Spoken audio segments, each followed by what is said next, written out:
This video is brought to you by Ridge Wallet, a slim front pocket wallet available in carbon fiber and titanium. With more than 250,000 sold, a lifetime guarantee and free shipping, get 10% off with the code GOLDFISH at ridgewallet.com.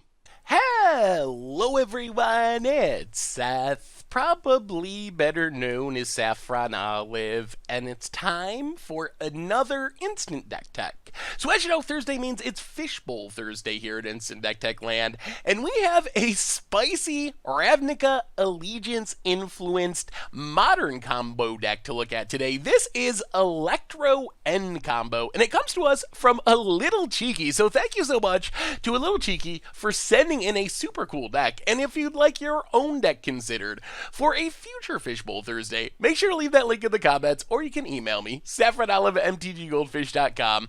Anyway, let's break down this crazy combo deck. So the Electro in Electro-End is Electro Dominance, and this is the card that makes our deck possible. So Electro Dominance, kind of weird, kind of like a Banefire at instant speed, but then you can cast something for free. Normally, if you're going to play this card fairly, you like deal a bunch of damage to something, maybe kill a creature or a planeswalker, play a creature from your hand. That's what the card is designed to do, but we are playing this card unfairly in Modern, essentially using it as another As Foretold. So As Foretold allows you to cast one spell each turn with a converted mana cost less than the number of time counters on it, and it gets a time counter every turn, so it gets bigger and bigger, but you can cast one spell each turn by paying 0 instead of its mana cost. So the idea here is that Electro Dominance and As Foretold, either one of them, allow us to cast our free spells without paying their mana cost, which is really important because cards like Living End and Wheel of Fate, they don't actually have a mana cost, so we can't cast them from our hand. Instead, you're supposed to suspend them, wait a few turns, but with Electro Dominance, let's say we pay 2 mana, 0 for X, the main thing is, it's 2 mana, we can cast a Living End or Wheel of Fate from our hand. As Foretold can just immediately cast either one of these cards. So as for the cards themselves, Living End is basically our finisher. It reanimates everything in the graveyard, also gets rid of all the creatures on the battlefield. So we're looking to get some combo-ish creatures and also just really big creatures in our graveyard, get them back with Living End. Wheel of Fate is kind of our support free spell. If we don't really have creatures in our graveyard, a great way to stock the graveyard with stuff is just to Wheel of Fate, discard our hand, hopefully some big creatures along the way, draw 7 new cards to combo off the next turn. So what are we actually doing with this deck? And step 1 is getting stuff in the graveyard. Along with Wheel of Fate, which we talked about is a way we can get stuff in our graveyard, we have Faithless Looting and Cathartic Reunion. These cards are just ways that on turn 1, on turn 2, we can get our creatures in the graveyard, so when we Living End, we win the game. And one of the unique things about this deck is, unlike the Cascade builds of Living End, we can actually play Faithless Lootings and Cathartic Reunions, because we don't have to worry about messing up our Cascade into Living End.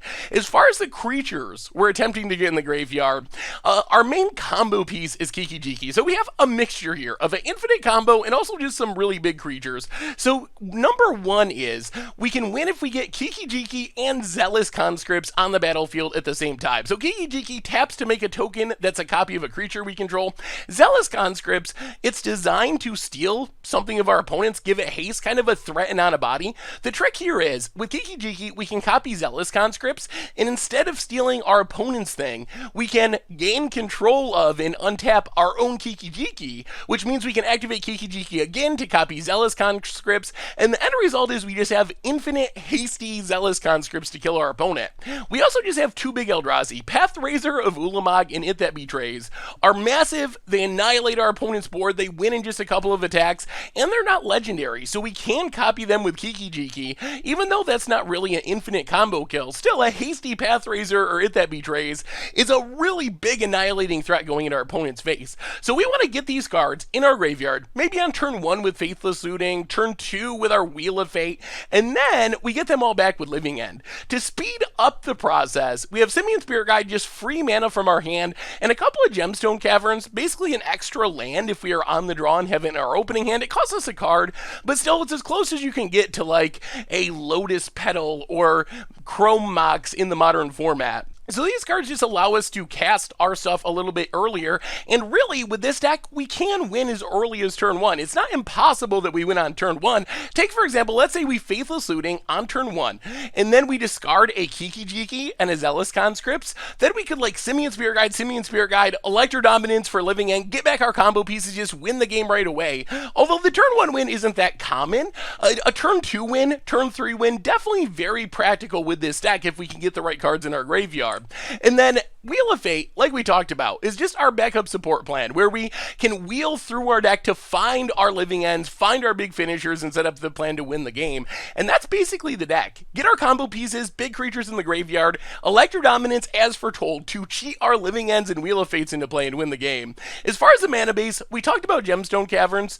Kind of good if we're on the draw, but not so good if we're on the play. A bunch of Izzet dual lands, some basic lands. One card I wanted to mention that isn't in the deck, but should be worth considering is Teleria West. Teleria West can tutor up either Living End or our Wheel of Fate with his transmute cost for just 3 mana, and then since we're casting them essentially for free with our As Foretold and for cheap with Electro-Dominance, we can often cast them right away, so keep in mind that it might be worth including Teleria West in this deck. Sideboard-wise, Lightning Axe, Abrade give us removal, Pithing Needle kind of a catch-all, Echoing Truth can deal with graveyard hate that might be on the battlefield, Spell Pierce, Spell Snare to deal with our opponent's spells, and that is Electro-End for Modern, and that's been our Fishbowl Thursday instant deck tech for this week. So thank you so much for watching, I hope you enjoyed the video, and I will talk to you soon. Thanks for watching the video. If you enjoyed it, help us out by clicking that like button down below.